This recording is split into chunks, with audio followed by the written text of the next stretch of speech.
11 de abril de 1961, Jerusalén.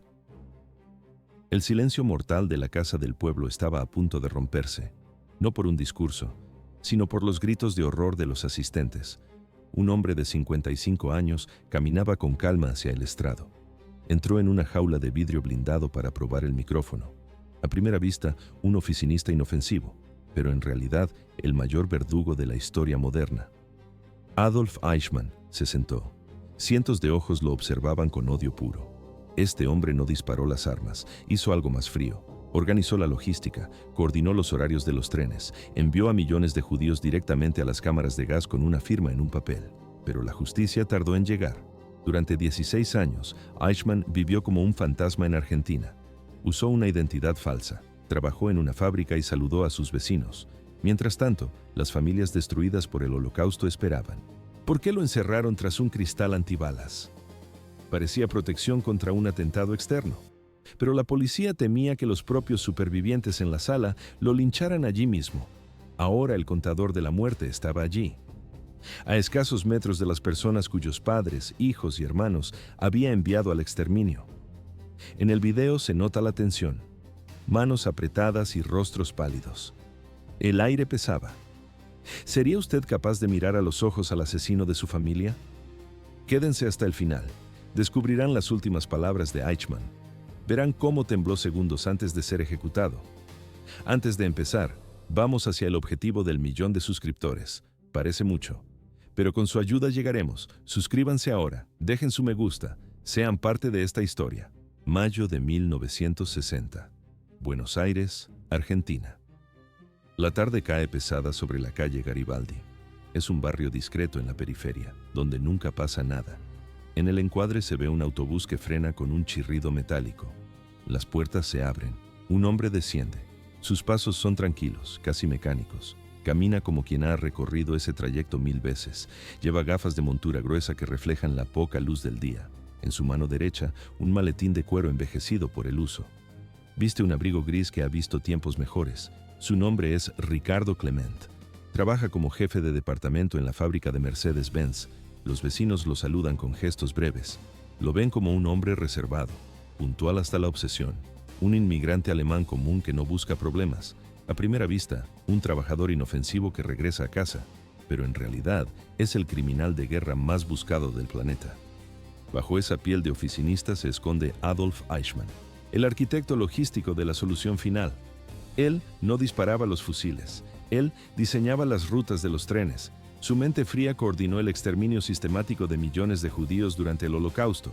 ¿Cómo logró una pieza clave del régimen nazi llegar tan lejos sin ser detectado? Parecía imposible cruzar el océano con las manos manchadas de sangre, pero el caos fue su mejor cobertura.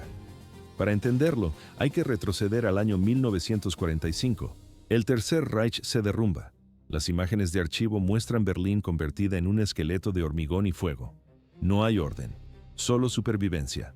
Cientos de oficiales nazis corren desesperados, se arrancan las insignias, queman los archivos incriminatorios. Saben que, si los capturan, terminarán con una soga al cuello en los tribunales de Nuremberg. Eichmann estaba entre ellos, sabía que era un objetivo prioritario, pero esto no era una huida desorganizada. Su salvación tenía nombre: las rutas de las ratas. Redes clandestinas, oscuras y eficientes, diseñadas para sacar a los antiguos nazis de Europa. Estas vías de escape no eran leyendas urbanas, eran reales, funcionaban con precisión militar. Algunas fueron improvisadas por exmiembros de la SS que se negaban a perder. Otras contaban con el apoyo de instituciones intocables, la Iglesia Católica, el Comité Internacional de la Cruz Roja. Parece ficción, pero los documentos históricos lo confirman. Estas entidades jugaron un papel crucial en la fuga. La ruta más efectiva era la llamada Ruta del Vaticano. Dentro de los muros de la Santa Sede operaba el obispo austríaco Alois Udall, un hombre de fe conocido por sus profundas simpatías nazis. Udall no solo ofrecía consuelo espiritual, ofrecía logística dura. Utilizó su posición privilegiada para emitir cartas de recomendación, organizó escondites seguros en monasterios y seminarios, proporcionó dinero y contactos. En la documentación se observa sellos oficiales estampados sobre identidades falsas. Adolf Eichmann recibió un salvoconducto en Génova, Italia. Ya no era el verdugo de escritorio. ahora era Ricardo Clement. Tenía en su bolsillo documentos legítimos de la Cruz Roja Internacional. Con esa nueva piel, abordó un barco de pasajeros. El sonido de la sirena del buque marcó su despedida. Dejó atrás las ruinas de Europa y navegó hacia el continente sudamericano. Nadie le hizo preguntas. 12.000 kilómetros. Esa era la distancia exacta entre la escena del crimen y el escondite. ¿Por qué Argentina? No fue una elección al azar en un mapa. ¿Por qué el gobierno de Perón abrió las puertas? A simple vista, parecía ayuda humanitaria, pero los archivos desclasificados cuentan otra historia. Hubo un apretón de manos silencioso. Documentos quemados y recuperados décadas más tarde por periodistas como Uki Goñi revelan el pacto. Sectores del Servicio Secreto Argentino y miembros de la CSS operaban en conjunto. Argentina ofrecía refugio, documentos falsos y anonimato. A cambio, los fugitivos traían tecnología militar, influencias y dinero. En los barcos llegaban miles, médicos, ingenieros, oficiales de inteligencia, y entre ellos los asesinos. Adolf Eichmann se mezcló con esa marea humana, se convirtió en una sombra. Durante los primeros años, su vida fue gris. Trabajó como obrero en una fábrica, se manchaba las manos de grasa. Ascendió puestos lentamente. Alquiló una casa precaria en la calle Garibaldi, una zona de tierra, sin asfalto, sin luz eléctrica constante. En el año 1952, trajo a su esposa y a sus hijos desde Austria. En el encuadre se ve una familia típica de inmigrantes cenando bajo una luz tenue. El disfraz estaba completo. Eichmann nunca hablaba del pasado. Cerraba las cortinas. No se atrevía a llamar la atención. A primera vista, un vecino tranquilo. Pero en realidad era el arquitecto del Holocausto. Sabía que no era un hombre libre, era una presa esperando al cazador. Durante casi 10 años, el mundo olvidó el nombre de Adolf Eichmann. Pero el destino tiene un sentido del humor macabro. Todo comenzó con un romance adolescente. Su hijo mayor, Klaus, cometió el error fatal. No cambió su apellido, mantuvo el orgullo. Klaus Eichmann era joven, impulsivo y ruidoso. Empezó a salir con Silvia Hermann, una chica argentina, hija de Lothar Hermann. Aquí el guión da un giro brusco. Lothar era ciego y era un superviviente del campo de concentración de Dachau. Sus ojos no veían, pero su memoria estaba intacta. Cuando Silvia comentó casualmente que el padre de su novio era alemán y se apellidaba Eichmann, algo se encendió en la mente de Lothar. Conocía ese apellido. No era un nombre común, era el nombre del hombre que organizó los trenes de la muerte, el hombre que firmó las órdenes de exterminio. El mundo lo daba por desaparecido. Lothar supo que estaba allí. La desconfianza fue inmediata. Lothar comenzó a reunir pruebas. Escuchaba, preguntaba, ataba cabos. Sus sospechas viajaron hasta encontrar al hombre adecuado. Fritz Bauer, fiscal general del estado en Hesse, Alemania Occidental, judío y socialista, un hombre que dedicó su carrera a cazar a los fantasmas del régimen. Bauer recibió la información, pero se detuvo. Miró a su alrededor. Sabía que si confiaba en sus propios colegas del gobierno, la misión fracasaría. Muchos de ellos habían servido bajo el régimen nazi. Un simple telefonazo de alerta y Eichmann huiría de nuevo. Tomó una decisión radical. Cometió traición para hacer justicia. Contactó directamente con el gobierno de Israel. En Tel Aviv, las autoridades leyeron el informe. El primer ministro David Ben-Gurión evaluó la situación. Pronto encontraron un muro de hormigón. La extradición era imposible. Argentina no reconocía los crímenes de guerra como justificación legal para entregar a un residente. El recuerdo del fracaso anterior pesaba en la mesa. Joseph Mengele, el ángel de la muerte de Auschwitz, se había escapado por culpa de la burocracia. No podían permitir otro error. La solución fue una sola: operación encubierta. El Mossad, el servicio de inteligencia israelí, activó la maquinaria. Formaron una unidad especial, 11 agentes de élite. La misión tenía 3 fases: confirmar la identidad de Eichmann, secuestrarlo y subirlo a un avión hacia Jerusalén, vivo. Visualmente, el plan era una locura. Mapas, horarios de autobuses, rutas de escape. Era una operación sin garantías, extremadamente peligrosa, ilegal ante los ojos del derecho internacional. Un secuestro en suelo extranjero, pero moralmente inevitable para un pueblo que todavía llevaba los números tatuados en el brazo. Así comenzó la caza. El agente Zvi Aharoni llegó solo a Buenos Aires. Su familia había sido exterminada por los nazis, pero él no buscaba venganza, buscaba precisión. Viajó en solitario y estableció su puesto de vigilancia. Durante días interminables, observó la casa objetivo. Comparó fotografías antiguas con el rostro actual del sospechoso. Estudió sus hábitos, sus horarios de compra y su forma de caminar. ¿Por qué tanta precaución? Un solo error habría alertado a toda la red de exiliados nazis. Pero la paciencia dio sus frutos. Tras semanas de observación bajo la lluvia, las dudas se disiparon. El hombre que vivía en la calle Garibaldi era realmente Adolf Eichmann. 11 de mayo de 1960. Ya había caído la noche cuando el autobús se detuvo en la parada. El chirrido de los frenos rompió el silencio del barrio. Eichmann bajó del vehículo, distraído como siempre. Caminaba con la cabeza gacha, ajeno a su entorno. A pocos metros de su puerta, 3 agentes cerraron el cerco. En la reconstrucción se ve. Los hombres coordinan sus movimientos con exactitud militar. El ataque fue rápido, seco y calculado. Eichmann intentó gritar. Una mano enguantada le tapó la boca al instante. En segundos, lo dominaron contra el suelo de hormigón. Lo arrastraron al interior del coche que esperaba con el motor en marcha. Dentro del vehículo, la confesión fue inmediata. Admitió su identidad. Recordaba perfectamente a uno de los agentes. No hubo resistencia física. Sus músculos se relajaron, como si llevara años esperando este final. Los siguientes 10 días fueron una prueba de nervios extrema. Mantuvieron al prisionero oculto en una casa de seguridad. Los agentes se turnaban para vigilarlo las 24 horas. Esperaban la llegada de un vuelo de El Al Irna. La aerolínea israelí participaba en una misión diplomática oficial, y esa era su única vía de escape. No podían fallar. A primera vista, un tripulante enfermo, pero en realidad, el criminal más buscado del mundo. Para subirlo al avión sin levantar sospechas, usaron la química. Le inyectaron sedantes potentes y lo vistieron con el uniforme de la compañía. Parecía un diplomático agotado por el viaje. Pero esto era solo el principio.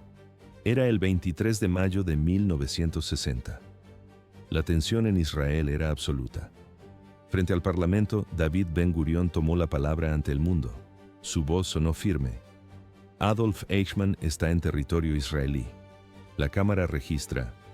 El Parlamento está lleno y los diputados contienen el aliento.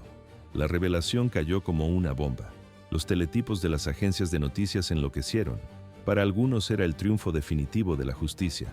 Para otros, un escándalo internacional y un secuestro ilegal. Los periódicos se llenaron de debates feroces sobre soberanía, leyes de frontera y memoria histórica. Pero para los supervivientes no había dudas legales. Por primera vez, el verdugo miraría a sus víctimas a la cara. No sería en un campo de batalla anónimo. Sería frente al tribunal de la historia. Se escuchan los murmullos de la multitud exigiendo ver al prisionero. Mientras el mundo reaccionaba con furia y asombro, Eichmann esperaba en silencio. ¿Qué sucede cuando uno de los mayores responsables del Holocausto se sienta finalmente en el banquillo de los acusados? El juicio estaba a punto de comenzar. 11 de abril del año 1961. En una cabina de vidrio blindado, un hombre espera su destino. Para entender el juicio, primero hay que diseccionar al acusado. Adolf Eichmann no nació siendo un monstruo. No era una bestia destinada al mal desde la cuna. ¿Quién era realmente este sujeto? ¿Un sádico brillante? Nada de eso. Era un hombre terriblemente común, un individuo de inteligencia funcional, mediocre, que jamás pisó una trinchera ni formó parte de la élite intelectual nazi. Pero fue precisamente esa normalidad lo que lo convirtió en una amenaza letal. Hijo de un contable protestante, Eichmann creció en Linz, Austria, la misma ciudad donde Hitler desperdició su juventud. Los registros escolares confirman su fracaso. No había brillo en sus expedientes.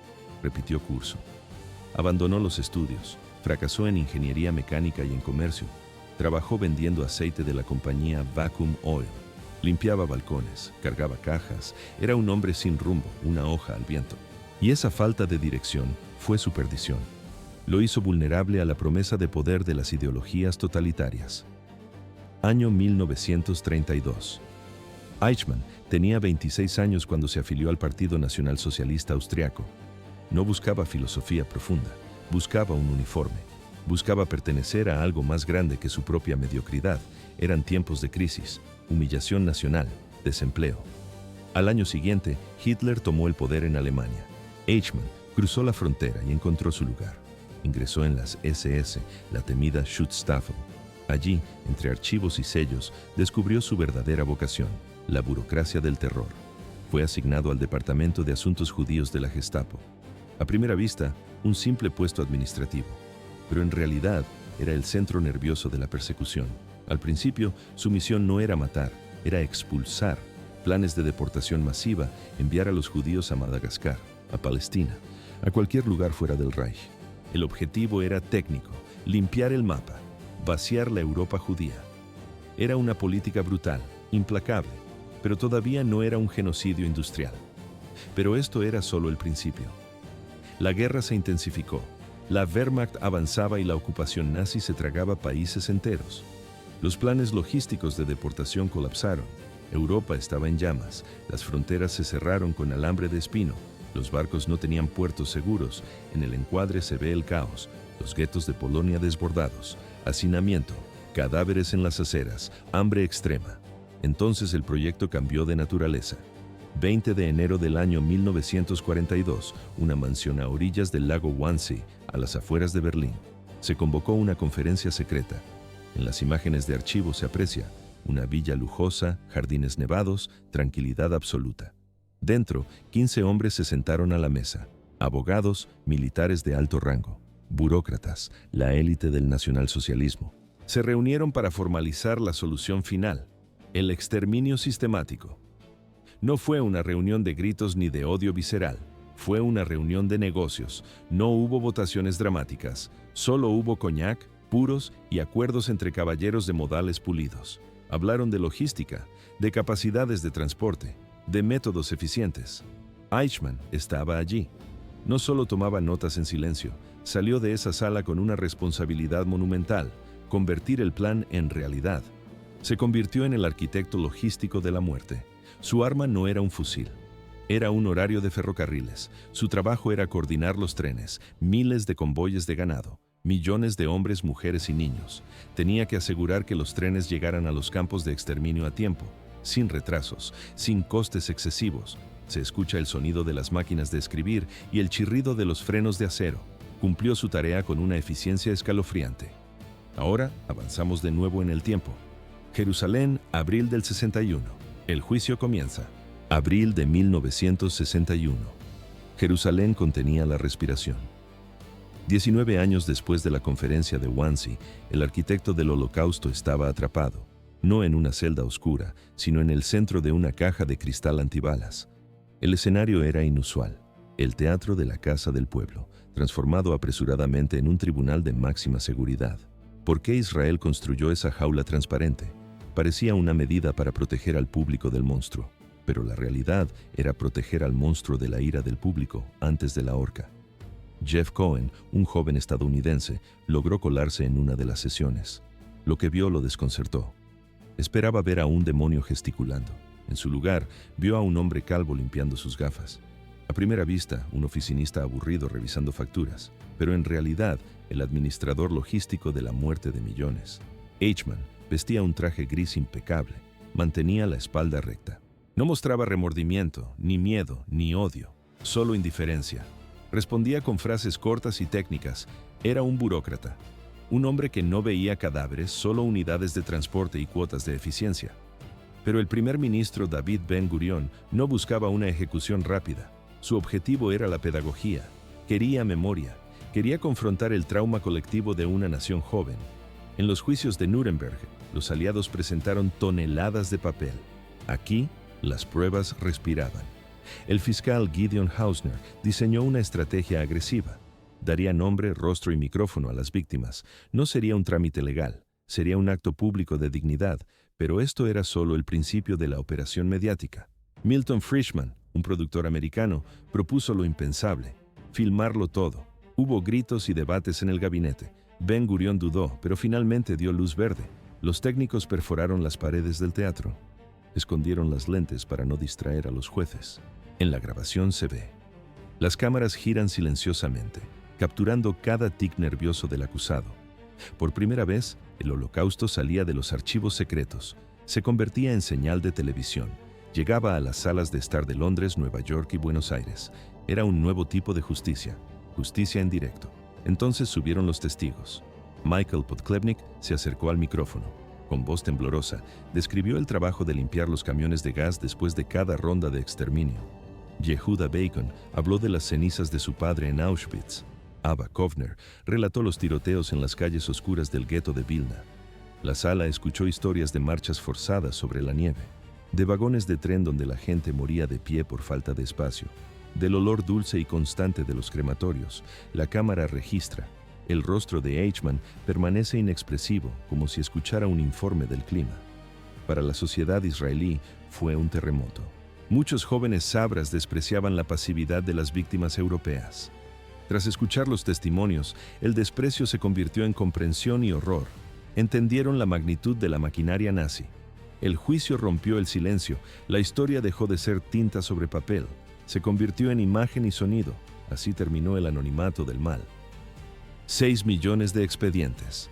Esa era la carga invisible que pesaba sobre la sala del tribunal. Muchos no lograban entender cómo fue posible tal masacre con tan poca resistencia visible. El juicio arrancó esa venda de los ojos. ¿Realmente fueron pasivos ante la muerte? A primera vista parecía resignación, pero la verdad era mucho más cruda. No hubo pasividad voluntaria, hubo terror paralizante, intentos desesperados de fuga y actos de heroísmo suicida. Pero frente a la maquinaria industrial diseñada por hombres como Eichmann, las probabilidades de sobrevivir eran casi nulas. Entonces llegó el turno de la defensa. Dentro de la cabina de vidrio, Eichmann ajustó sus papeles. Su estrategia se redujo a 3 palabras alemanas. Befehl ist Befehl. Las órdenes son las órdenes. Se presentó como un simple funcionario civil, un técnico de logística aburrido. Insistió en que nunca manchó sus manos con sangre, nunca apretó un gatillo, solo coordinaba horarios de trenes, decía no tener elección. Pero la acusación detectó las grietas en su escudo. Comenzaron a surgir evidencias físicas, papeles oficiales con su firma en tinta azul, registros de transporte, órdenes directas de deportación masiva, y entonces la fiscalía detonó la bomba informativa, las grabaciones de Wilhelm Sassen. Sassen era un antiguo oficial de la CSS huido a Argentina. Allí convenció a Eichmann para grabar sus memorias sin censura. En la cinta de audio se escucha una voz confiada y arrogante. En esas grabaciones, Eichmann no solo admitía su participación, se mostraba orgulloso de ella, confesó su decepción por no haber completado el trabajo, se autodenominaba un idealista, no un burócrata. Asumía su parte en la matanza con vanidad, pero había algo todavía más oscuro. Budapest, año 1944. Heinrich Himmler ordenó detener las deportaciones a Auschwitz. Era una orden directa del mando supremo. Aquí ocurrió lo impensable. Eichmann ignoró la orden. Continuó supervisando personalmente los convoyes que llevaban a los judíos húngaros hacia la muerte. Un subordinado describió su actitud. No era obediencia militar, era una obsesión casi demoníaca. No quería simplemente obedecer, quería exterminar hasta el último aliento. Luego el tribunal se centró en París, año 1942. Eichmann firmó la deportación de cientos de niños judíos. Ninguno sobrevivió. Durante el juicio, un exoficial de la CSS reveló el motivo real. Eichmann justificó la muerte de los menores con una lógica fría. No se podía dejar vivos a quienes se convertirían en futuros vengadores. En la sala, el público contiene la respiración. Allí, frente a las cámaras, Eichmann quedó expuesto. No era un engranaje pasivo, era el cerebro operativo. No era un ejecutor ciego, era el autor de la maquinaria de muerte. El juicio trascendió el acto legal. Fue una disección de la banalidad del mal. Las cámaras enfocan su rostro, inexpresivo, gris, común. Eichmann no era un monstruo de fantasía. Daba miedo precisamente porque era demasiado real. Un hombre sin carisma, sin odio visible en la mirada, pero con una devoción absoluta por un sistema asesino. Al final, no fue su crueldad lo que impactó al mundo. Fue su frialdad administrativa, el hecho de que podría ser cualquiera. Pero el proceso judicial aún no había terminado. La sentencia se acercaba. El mundo entero miraba hacia Jerusalén. Los testigos habían hablado y las pruebas estaban sobre la mesa. Solo quedaba una pregunta en el aire. El destino de Adolf Eichmann estaba sellado. Culpable. La palabra resonó en la sala con un peso absoluto. El juez leyó la sentencia con voz firme pero contenida. Culpable de crímenes contra el pueblo judío, culpable de crímenes contra la humanidad, culpable de crímenes de guerra. Adolf Eichmann escuchaba desde la cabina de cristal. El hombre que organizó los trenes de la muerte con precisión de contable enfrentaba su destino. Recibió la pena máxima. ¿Por qué este juicio paralizó al mundo? Parecía un proceso legal más, pero fue una autopsia del horror en tiempo real. El proceso duró 8 meses. Un tribunal entero se alzó para juzgar a quien en el pasado parecía invisible. Hubo 121 sesiones, se examinaron 1.500 documentos oficiales. 112 testigos subieron al estrado. Cada testimonio caía como un martillo sobre la defensa. Rompían el velo del olvido. En las grabaciones se escucha, la voz de los supervivientes se quiebra, pero no se detiene. Las víctimas habían callado durante décadas. Ahora sus voces no emergían como un lamento, sino como una acusación directa. Al final, no hubo dudas. A primera vista, Eichmann parecía un burócrata gris e inofensivo, pero en realidad era el arquitecto voluntario del genocidio. No era un engranaje ciego que giraba sin rumbo, era el motor. Ignoraba órdenes de detenerse si venían de sus superiores. Se quejaba si el exterminio quedaba inconcluso. Planificó, refinó e insistió hasta el último minuto.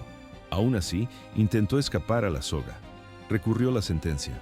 El 28 de marzo de 1962, la Corte Suprema de Israel fue tajante. Confirmaron la condena. Se agotaron las vías legales. Solo quedaba una carta sobre la mesa. Una petición de clemencia al presidente Yitzhak Ben-Zvi. Eichmann escribió buscando piedad. Era un texto medido, casi protocolario. Alegó remordimiento. Repitió la mentira de que era una pieza pequeña en una maquinaria grande. Pero era tarde. No habría misericordia. El presidente firmó la negativa. Y con esa firma, rechazó la idea de que la neutralidad pudiera ser un escudo contra el horror.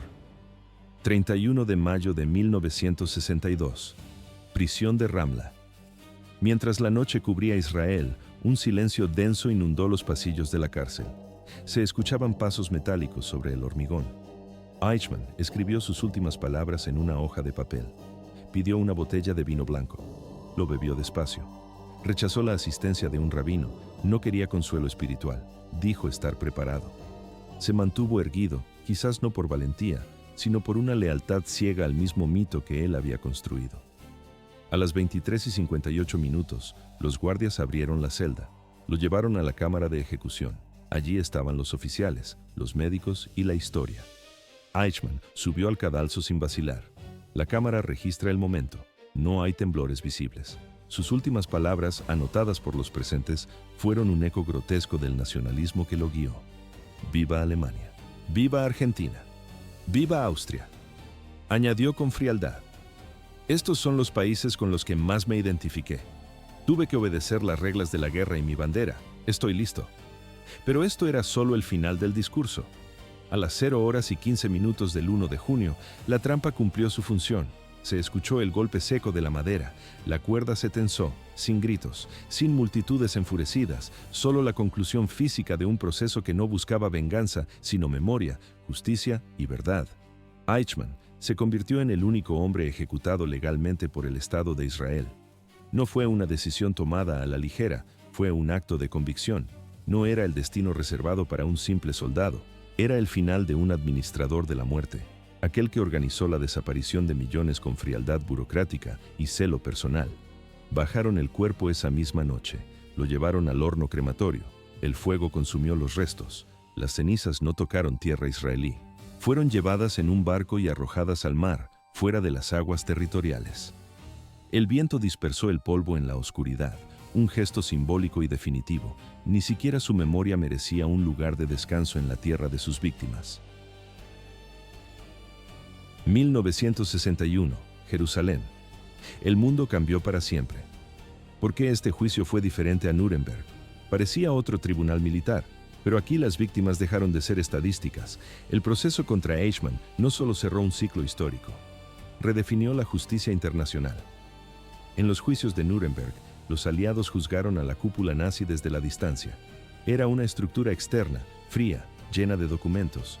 Los supervivientes solo observaban desde las gradas. En Jerusalén, la dinámica se invirtió. Los supervivientes tomaron el estrado, el sonido de los micrófonos amplificó sus voces, nombraron a los muertos, describieron lo que nadie quería escuchar. El trauma colectivo dejó el ámbito íntimo y se convirtió en evidencia pública. La memoria se transformó en prueba legal. El silencio fue derrotado. Por primera vez, los hombres y mujeres con números tatuados en los brazos dejaron de ser figuras anónimas. Se convirtieron en los protagonistas de la verdad histórica. Las lágrimas en la corte no eran solo dolor, eran un acto de resistencia. Cada palabra rescataba a un muerto del olvido. Israel estableció un marco legal sin precedentes. Juzgaron a un hombre por crímenes cometidos a miles de kilómetros contra personas de diversas nacionalidades. Entendieron algo fundamental. Ciertos crímenes son tan profundos que no pertenecen a una sola nación. Atacan la idea misma de humanidad. Las cámaras de televisión transmitieron el juicio a docenas de países. Las imágenes entraron en las casas, en las escuelas, en la rutina diaria. El Holocausto dejó de ser un dato en los libros, se convirtió en una cicatriz viva. Abraham Harman, curador de la exhibición del juicio, fue tajante. Mostramos esto para que la gente conozca el mal puro, para que entiendan que es posible vencerlo sin perder la humanidad. En la grabación se ve, el fiscal señala al acusado con el dedo índice. La acusación hizo un gesto deliberado. No lo llamaron Adolf Eichmann, solo Eichmann. Le negaron su identidad humana. Ya no era un individuo, era un símbolo, una advertencia. El mayor miedo no era lo que Eichmann había hecho, era quién era Eichmann. A primera vista, un monstruo sádico, pero en realidad, un hombre común. No tenía los ojos inyectados en sangre, no gritaba consignas de odio, se sentaba con la espalda recta, hablaba con educación, citaba estadísticas de transporte, obedecía órdenes, se escondía detrás de protocolos y sellos oficiales, veía trenes y horarios, no cuerpos humanos. Hannah Arendt cubrió el juicio para el New Yorker y captó la esencia perturbadora del caso, la banalidad del mal. Eichmann no era un genio criminal, era lo opuesto, un burócrata rutinario, peligrosamente obediente. Un hombre que demostró cómo el mal prospera no gracias a los monstruos, sino gracias a los hombres que dejan de pensar. Su juicio funcionó como un espejo, un reflejo incómodo que nos obligó a mirar nuestras propias instituciones. Cuestionó nuestra vigilancia. Reflejó lo peor de lo que es capaz el ser humano, pero también lo mejor. La valentía de buscar justicia, aunque fuera tarde. Dejó una pregunta esencial sobre la mesa. Ante la crueldad, ¿elegiremos el silencio o la verdad? La respuesta no está en los archivos, está en las decisiones de cada generación. Eichmann fue encarcelado y condenado a muerte en 1962. En el encuadre final, la horca espera en una habitación de paredes blancas, pero el mal que representaba no murió con él. Usa nuevos nombres, ondea nuevas banderas, pronuncia nuevos discursos, se disfraza en ideologías modernas, en sistemas complejos, en rutinas administrativas. A veces llega con un golpe y una grieta en el cráneo, otras veces llega con palabras pulidas y una carpeta llena de datos. La historia ha mostrado el camino, depende de nosotros mantener los ojos abiertos. Y nunca permitir que se repita. Las cenizas fueron esparcidas en el mar, aquí la historia se interrumpió.